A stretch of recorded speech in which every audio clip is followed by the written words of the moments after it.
Welcome everyone to this episode on design and analysis of algorithms. And in this part, we're learning about fractional knapsack. In fact, this lecture is divided into 7 parts, and we'll learn about unbounded knapsack in this part. In the previous 2 parts, we learned about the definition of the problem and fractional knapsack. So let's start unbounded knapsack. In unbounded knapsack, the problem definition is quite similar to fractional knapsack. Only restriction is now, instead of selecting an item fractionally, we have to take it integrally, but we are allowed to take multiple copies. So let us go over the definition. We are given n items, A1 to An. Each item Ai has size Si and profit Pi. And the knapsack has integral capacity B. Our goal is to find a subset of items where each item can be taken multiple copies but integrally, such that their total size is less than or equal to B. So the capacity of the knapsack is satisfied, constraint is satisfied, and the total profit is maximized. So if an item is taken 3 times, let's say item AI, we are contributing 3 times SI in the size, and we are contributing 3 times PI in the profit.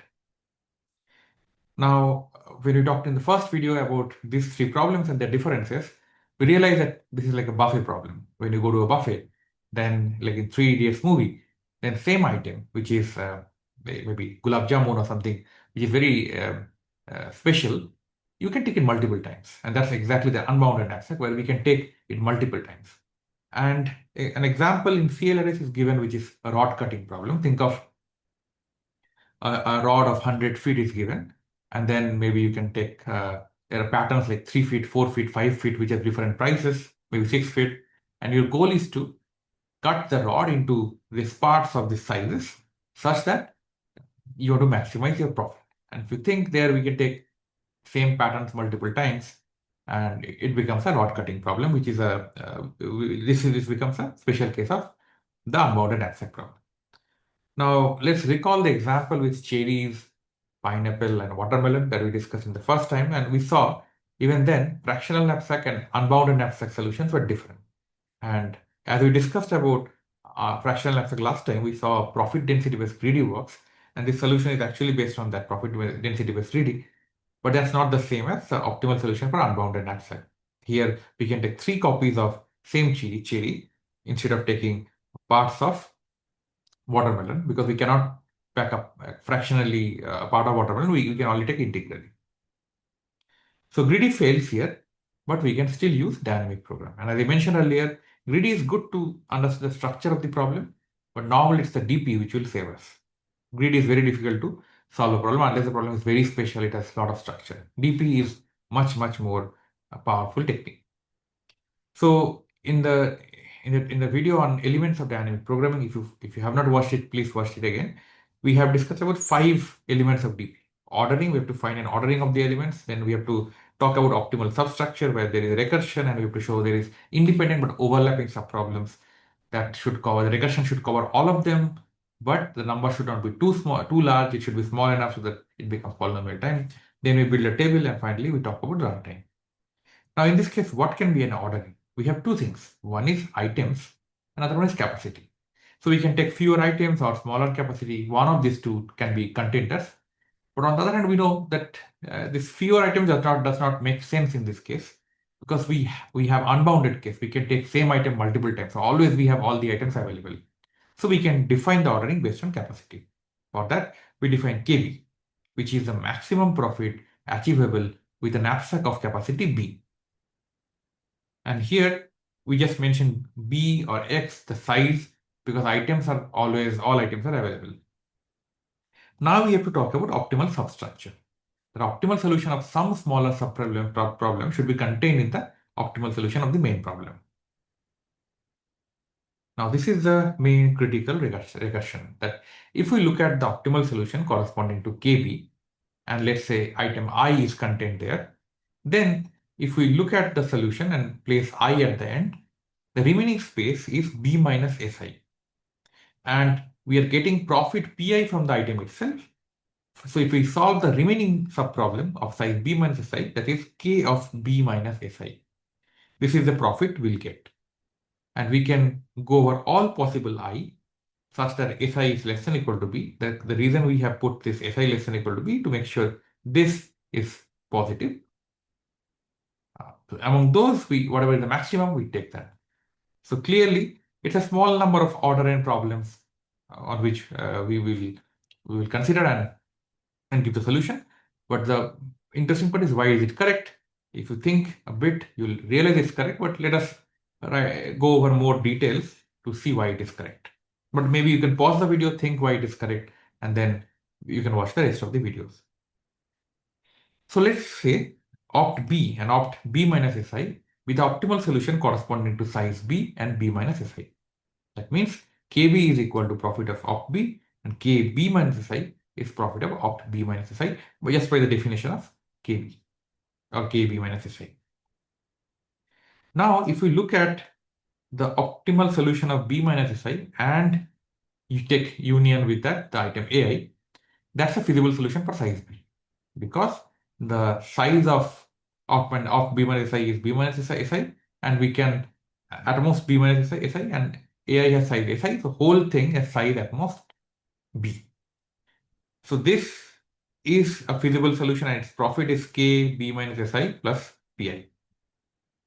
But optimal solution is KB. So optimal is always more than any feasible solution because it's a maximization problem. So we get this inequality. On the other hand, if we look at opt B minus AI, that's a feasible solution for B minus Si if AI is part of the optimal solution of B.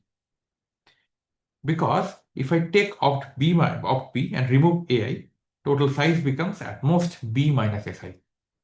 So in that case, the optimal solution in size B minus Si is K of B minus Si. And in this feasible solution, we get profit to be KB minus Pi. So KB minus Si is the optimal solution is more than KB minus Pi, which is corresponding to this feasible solution. So we get this inequality, and these two together will give us equality. So we prove it, this optimal substructure property. Once we have that, then we can build the table, either iteratively or memoization wise. In iterative way, we initialize K0 equal to 0, and then from W equal to 1 to B, we define KW to be max overall item size, such that the item size is less than W, and look into this quantity. Remember, we use this for the edge case. If this W is less than Si, then this is becoming negative. To avoid that, we only consider these items. And at the end, we return KB. In the memoization, we define a memo, knapsack memo, maybe this array K0 to B. If X is less than or equal to 0, we return 0. Otherwise, if the entry is already computed, we return that value Kx. Otherwise, we compute it by recursion. The same way we computed here. And then finally, we return Kx. What's the runtime? There are B plus 1 entries in the table, and each entry computation takes order n time, so total order n B time. And we'll go over this in more detail with an example in the next page. But pause the video just so that you understand what are the algorithms. Now, in this part, we'll go over with the example. And in this example,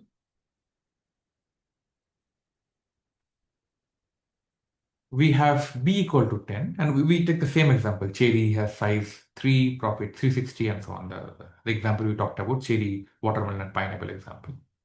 So here we're trying to find the optimal solution for value 10. Now, if we look at the relation, we find that it is basically computed for X minus Si. There are 3 items of size 3, 6, 8. So we'll go to 10 minus 3, 7, 10 minus 6, 4, and 10 minus 8, 2. So for 10, this black arrows are showing the subproblems from which we can compute 10.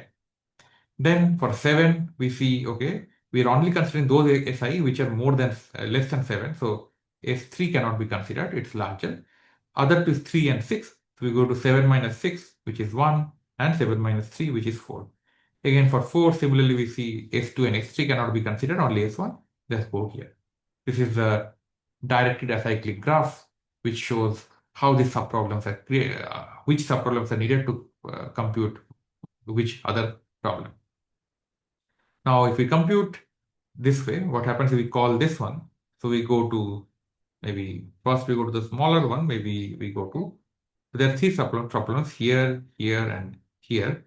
And this is already 0, so we'll come back with the same value, 880, corresponding to this. Then we go to this one, 360, it comes back with 360 plus value of S2, which is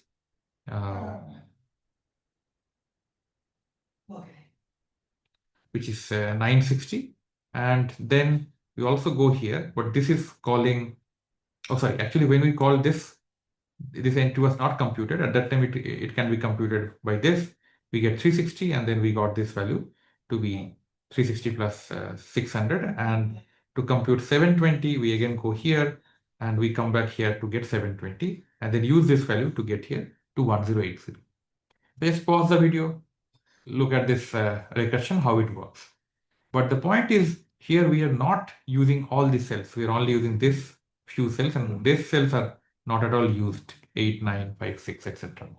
So if the table is sparse, like in this case, memoization is good. You don't need the whole table. And we can check that if I create this DAG, where each edge we can mention the profit that we're getting. For example, in this edge, the profit is S1, for which it's 360. Then if you create a graph on this, where each node is corresponding to an array entry, and then if one node is reached from another node by taking some item, and we put that cost, that profit to be the cost, weight of the edge, then opt is nothing but the longest path in this stack. You can verify that. In the bottom-up case, we start with 0, and we know values for which it is less than x. We will just make it 0. So first int is a 0 because the minimum size is 3. Then for 3, we can compute by this cell, which is 0. For 4 by this cell, and 5 by this cell. So all these are 360. Once we go to 6, 7, this cell 6, then item S2 also kicks in.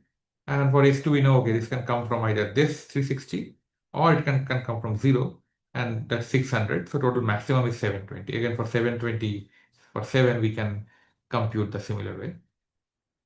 For size 8, third item S3 also kicks in. So we can either take third item, get 880, or we can go to 8 minus 6, which is 2, we can get S2, A2, and get 600, or we can do minus 3 and go to 5 and get 720. Out of this 3, maximum is 880, and so on. So you can verify this again, how this array is being filled up. Interesting point now, this 880 entry was not even present here. Now we have that. So it is possible to have profit of 880 by some combination for some knapsack size. So, so this is complete. So though it is filling up the whole array, the advantage is sometimes if you don't know the knapsack capacity, or the knapsack capacity is variable, then this is done. You have all the information for all knapsack capacities. So this is the unbounded knapsack problem. And in the next part, we'll talk about 0-1 knapsack problem, where we're only allowed to take an item once. Thank you.